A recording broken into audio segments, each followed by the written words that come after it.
የእግዚአብሔር መላእክት በሰው ልጅ ላይ ሲወጡና ሲወርዱ ታያላችሁ አለው። ሰማይ ሲከፈት ነው ያለው። አሁን ሰማይ የሚዘጋ የሚከፈት መስኮትና በር ኑሮት አይደለም።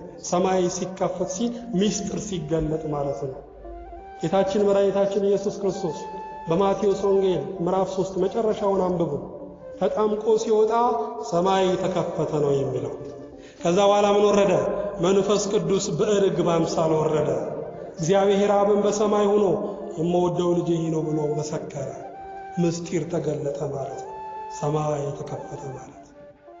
ሰማይ ሲከፈት የእግዚአብሔር መላእክት በሰው ልጅ ላይ ሲወጡና ሲወርዱ ታያላችሁ። የሰው ልጅ የተባለው ማለት ጌታችን ኢየሱስ ክርስቶስ ነው። ጌታችን ብዙ ጊዜ ራሱን የሰው ልጅ እያለ ይጠራል። ለምን? ከእመቤታችን ከሥጋዋ ሥጋ ከነፍሷ ነፍስ ነስቶ ፍጹም አምላክ ፍጹም ሰው ሆኖ የተገለጠ ጌታ ስለሆነ ነው ወገኖች። በሰው ልጅ ላይ መላእክት ሲወጡ ሲወርዱ ታያላችሁ። ወረደ ተወለደ እያሉ አምላክ ሰው ሆነ ሰው አምላክ ሆነ እያሉ ሲያመሰግኑ ታያላችሁ ማለት ነው ጌታችን ኢየሱስ ክርስቶስ። ታዲያ ከኛ የሚጠበቀው ምንድነው? የመጀመሪያው ከኛ የሚጠበቀው ሳናፍር እንቅረበው።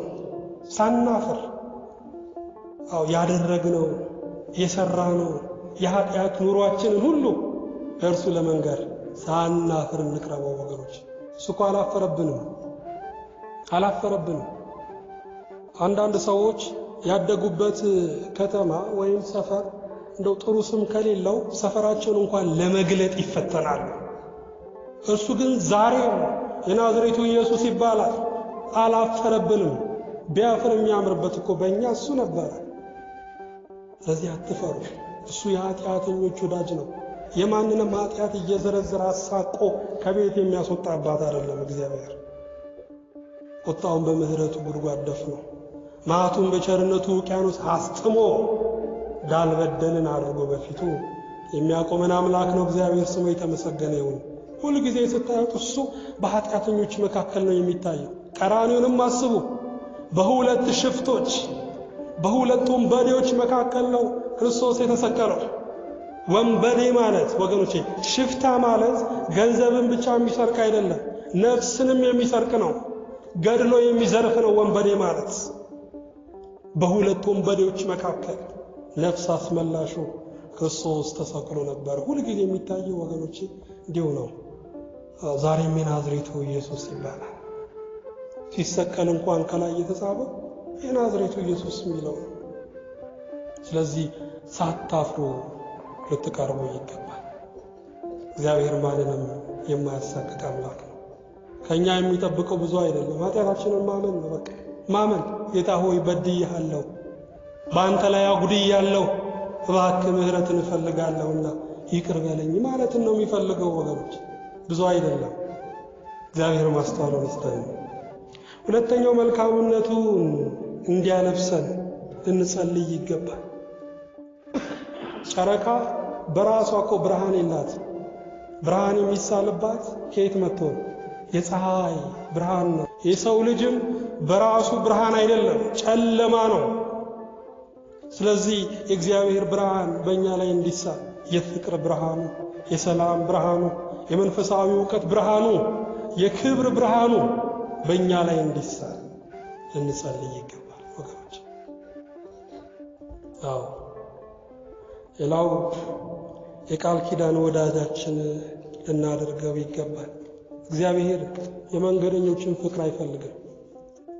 እናንተ ይሄ ክርስቶስ ስትነግሩኝ ደስ አለኝ ብለው ደግሞ ወዲያውኑ የሚረሱትን አይፈልግም እግዚአብሔር።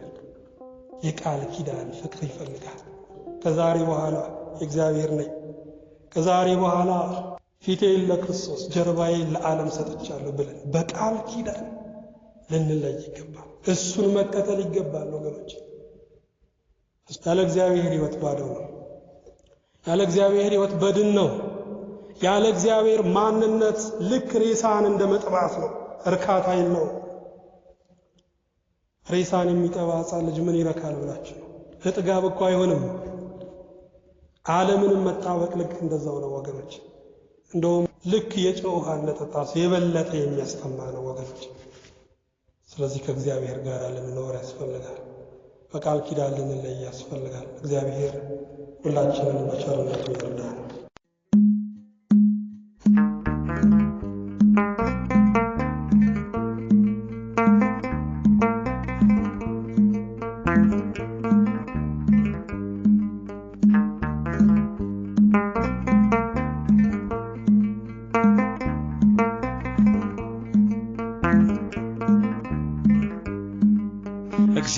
እግዚአብሔር ተዋጊ ነው፣ ስሙም እግዚአብሔር ነው።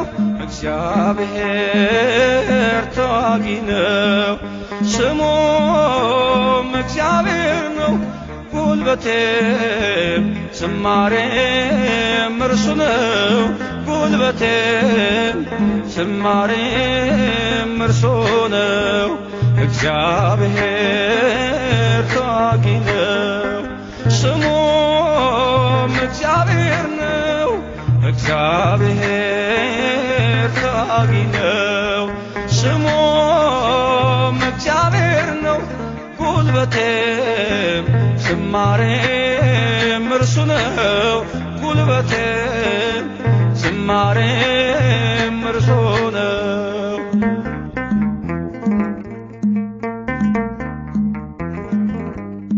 በክብር ከፍ ከፍ ብሏል፣ ኃያሉን ከባህር ጥሏል።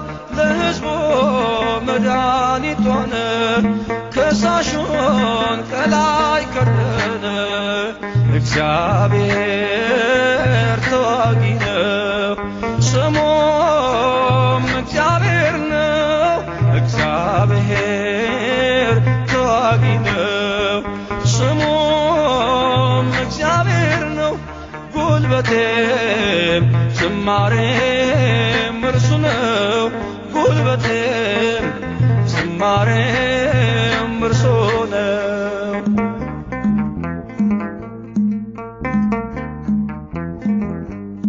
ምስጉን ነው የተመሰገነ፣ ልጆቹን ከሞት ያዳነ።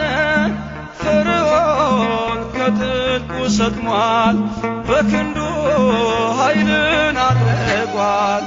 እግዚአብሔር ተዋጊ ነው፣ ስሙም እግዚአብሔር ነው። እግዚአብሔር ተዋጊ ነው፣ ስሙም እግዚአብሔር ነው። ጉልበቴም ዝማሬም እርሱ ነው። ጉልበቴም ዝማሬም እርሱ ነው።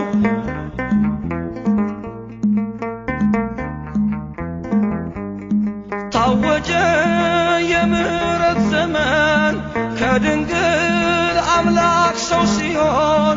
ሲገለጥ የዓለም መድኃኒት፣ ተሻገርን ገባን ከገነት።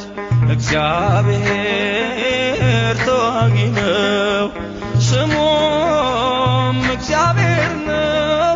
እግዚአብሔር ተዋጊ ነው፣ ስሙም እግዚአብሔር ነው። ጉልበቴም ዝማሬም እርሱ ነው። ጉልበቴም ዝማሬም እርሱ ነው።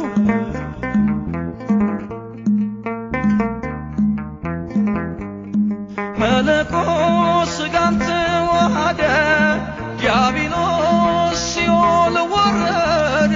ተዋጊው እግዚአብሔር ቀድሟል፣ የሞት ኃይል በሞት ተሽሯል። እግዚአብሔር ተዋጊ ነው፣ ስሙም እግዚአብሔር ነው። እግዚአብሔር ተዋጊ ነው፣ ስሙም እግዚአብሔር ነው። ጉልበቴም ዝማሬም እርሱ ነው። ጉልበቴም ዝማሬም እርሱ ነው። እግዚአብሔር ተዋጊ ነው፣ ስሙም እግዚአብሔር ነው። እግዚአብሔር ተዋጊ ነው፣ ስሙም እግዚአብሔር ጉልበቴም ዝማሬም እርሱ ነው ጉልበቴም ዝማሬ